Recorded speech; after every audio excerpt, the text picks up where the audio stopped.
कैसे हैं आप सभी लोग। आज हम बात करने वाले हैं एक और इंटरेस्टिंग टॉपिक के ऊपर, जिसका नेम है क्लाउड सीडिंग। काफी ज्यादा चर्चाओं में भी यहाँ पर रहा है। हाल ही में हमने दिल्ली में भी देखा है कि यहाँ पर क्लाउड सीडिंग के थ्रू आर्टिफिशियल रेन कराने की एक कोशिश यहाँ पर की गई। अभी बारिश क्यों नहीं हुई, बारिश होने के लिए यहाँ पर क्या क्या चाहिए होता है, तो इन सभी मुद्दों के ऊपर आज हम करने वाले हैं डिटेल में चर्चा।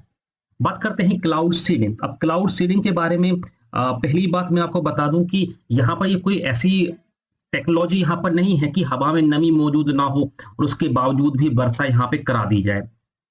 क्लाउड सीडिंग में जो नेचुरल प्रोसेस को हम हल्का सा स्टिमुलेट हम यहाँ पे कर पाते हैं। जैसे हवा में जो ह्यूमिडिटी जो होती है, हवा में जो नमी जो है, उस नमी को हम क्या काम कर पाते हैं, उसका कंडेंसेशन प्रोसेस को हम बढ़ा देते हैं, हम संघनन की प्रक्रिया को बढ़ा देते हैं, बूंद का आकार बड़ा हो जाता है, तो अंडर द ग्रेविटी ये जी के प्रभाव से जमीन पर गिरती है, जिसे हम आर्टिफिशियल रेन यानी कृत्रिम वर्षा के तौर पर इसे जानते हैं। पहली बार हम बात करते हैं, एक नाम यहाँ पे आता है अमेरिका अमेरिका के विंसेंट सेफर। 1946 में पहली बार यहाँ पे इन्होंने कुछ प्रैक्टिकल किए जो आर्टिफिशियल रेन और क्लाउड सीडिंग से यहाँ पर संबंधित थे। अब चूंकि इस प्रक्रिया को हम स्टिमुलेट करा रहे हैं, यहाँ पर मुख्य तौर पर यूज किया जाता है सिल्वर आयोडाइड और इसके अलावा ड्राई आइस। इसको आप कहा जाता है शुष्क बर्फ, आप इस नाम से आप इसे जानते हो। तो विश्व में तो हमने देख लिया कि ये कब यहाँ पर शुरुआत हुई। भारत में 1980 के दशक के आसपास तमिलनाडु के कुछ क्षेत्रों में इसी के थ्रू आर्टिफिशियल रेन यहाँ पर कराई गई। उसके बाद बहुत सारे जो राज्य हैं, महाराष्ट्र है, कर्नाटका है, आंध्र प्रदेश है, राजस्थान है, इन सभी राज्यों में यहाँ से वर्षा कराई गई। अब वर्षा कराने के लिए कौन कौन से केमिकल्स यहाँ पे लगते हैं, मेन तो सबसे पहले यही है सिल्वर आयोडाइड। एक्सपेंसिव भी यहाँ पर होता है, इसीलिए जो एसिड रेन जो होती काफी कॉस्टली आपको देखने को मिलेगी। इसके अलावा सोडियम क्लोराइड हो गया, पोटेशियम आयोडाइड यहाँ पर हो गया और ड्राई आइस। ये ड्राई आइस वही है जिसमें प्रॉपर्टी पाई जाती है सब्लिमेशन। आप सभी लोग इसे जानते हैं। सब्लिमेशन हिंदी वाले से बोलते हैं ऊर्ध्वपातन के नाम से लोग इसे जानते हैं। ऊर्ध्वपातन क्या कहलाता है? जब किसी ठोस को आप हीट करो सीधा गैस में कन्वर्ट हो जाए, और गैस को आप ठंडा करो तो किसी में सॉलिड में कन्वर्ट हो जाए, पदार्थ का यह गुण कहलाता है ऊर्ध्वपातन।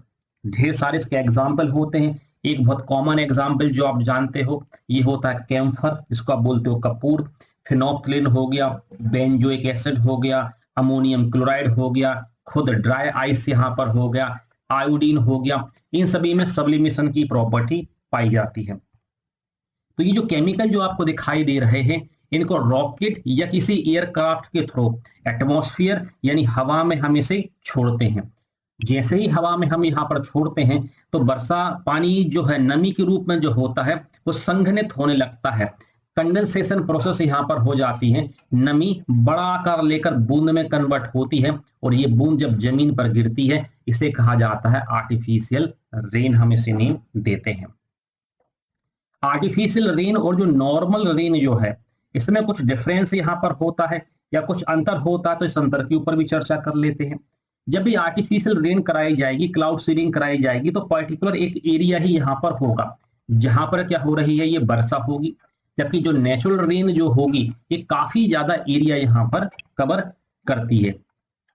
कुछ और अंतर देख लेते हैं यहाँ पर कि यहाँ पर जो पानी गिर रहा है, चाहे हम बात करें आर्टिफिशियल रेन से यहाँ पे गिर रहा है या क्लाउड सीडिंग के थ्रू गिर रहा है, और जो नेचुरल रेन जो हो रही है यहाँ से भी पानी गिर रहा है। पानी में कुछ अंतर यहाँ पर हो सकता है। हाँ, बस ये अंतर हो सकता है कि जो हमने केमिकल यूज किए हैं, जैसे सिल्वर आयोडाइड यूज यहाँ पर किया है, इसके अलावा ड्राई आइस यहाँ पे किया, तो कुछ ट्रेस अमाउंट इनका पानी में देखने को मिल सकता है। और ऐसा कुछ पानी में अंतर नहीं होता है कि पानी में कुछ विशेष अंतर यहाँ पर हो। कुछ प्रभाव के ऊपर चर्चा कर लेते हैं कि इस क्लाउड सीडिंग का एनवायरमेंट के ऊपर क्या प्रभाव होता है। इन्वायरमेंट का पॉजिटिव इंपैक्ट ये होता है, जो एसपीएम जो होते हैं, सस्पेंडेड पार्टिकुलेट मैटर जो होते हैं, या पार्टिकुलेट मैटर जो होते हैं, इस एसिड रेन के थ्रू कहाँ पे आ जाते हैं, जमीन पर, तो मौसम साफ हो जाता है। अब यहाँ पर पूछने की बात यह है कि इन्वायरमेंट यानी जमीन या सॉइल, इस पर कुछ अंतर पड़ता होगा। तो जाहिर सी बात है, जो ट्रेस अमाउंट या हमने कुछ जो केमिकल्स यहाँ पे लिए हैं, ये केमिकल्स पानी के थ्रू जमीन में आ सकते हैं। क्योंकि क्लाउड सीडिंग काफी एक्सपेंसिव होता है तो हम फ्रिक्वेंटली तो उसको नहीं करते हैं, तो ऐसी कोई खास दिक्कत यहाँ पर फिलहाल देखने को नहीं मिलती है। काफी यहाँ पर 50 से जो अधिक देश है इस तकनीकी का यूज कर रहे हैं। तकनीकी का यूज तभी है जब हवा में नमी मौजूद है। जैसा कि आप सभी ने देखा होगा, दिल्ली की हवा में नमी काफी कम थी, 20% से भी कम यहाँ पर नमी थी, तो यहाँ पर क्लाउड सीडिंग के बावजूद भी पानी नहीं गिरा। भारत में भी कई जगह क्लाउड सीडिंग कराई गई, जिनमें से महाराष्ट्र है, कर्नाटका है, तेलंगाना है, तमिलनाडु जो है, राजस्थान जो है, इन जगह पर हमें देखने को मिली क्या, क्लाउड सीडिंग के थ्रू यहाँ पर बारिश यहाँ पर कराई गई। तो क्लाउड सीडिंग कोई एक जादू नहीं होता, ये एक प्रकार की प्रोसीजर होती है, प्रोसेस होती है, जहां पर कंडेंसेशन के थ्रू ये कराया जाता है क्या, पानी को गिराया जाता है। तो यहाँ पर जो महत्वपूर्ण बात है हमारे एग्जाम पॉइंट ऑफ व्यू से, इसको आप जरूर याद रखिए, कौन कौन से केमिकल, तो सोडियम क्लोराइड, इसके अलावा silver iodide, potassium iodide. Potassium iodide और सिल्वर आयोडाइड ये एक्सपेंसिव होते हैं, ये महंगे केमिकल होते हैं जो हमसे एग्जाम में यहाँ पर पूछे जा सकते हैं, या अभी जो इंटरव्यू सेशन चल रहे हैं उस दौरान भी यहाँ से क्वेश्चन पूछे जाते, उस दौरान भी यहाँ पर क्वेश्चन हमसे पूछे जा सकते हैं। तो ये जो इन्फॉर्मेशन थी आपको कैसी लगी, कमेंट बॉक्स ओपन है, कमेंट बॉक्स में कमेंट करके बिल्कुल बताइएगा। और कोई ऐसे जो विषय जो हैं जिनके बारे में आप चाहते हो कि इस विषय के ऊपर भी कुछ वीडियोस हमें देखने को मिल जाए जो हमारे लिए कारगर सिद्ध हो, या इंटरव्यू या दूसरे एग्जाम जो पूछ रहे हैं क्वेश्चन वहां से ये कवर हो पाए, तो उनके लिए भी आप कमेंट बॉक्स में बिल्कुल आप सजेस्ट कर सकते हैं। मुलाकात करते हैं आप सभी लोगों से किसी और नए वीडियो में। Thank you.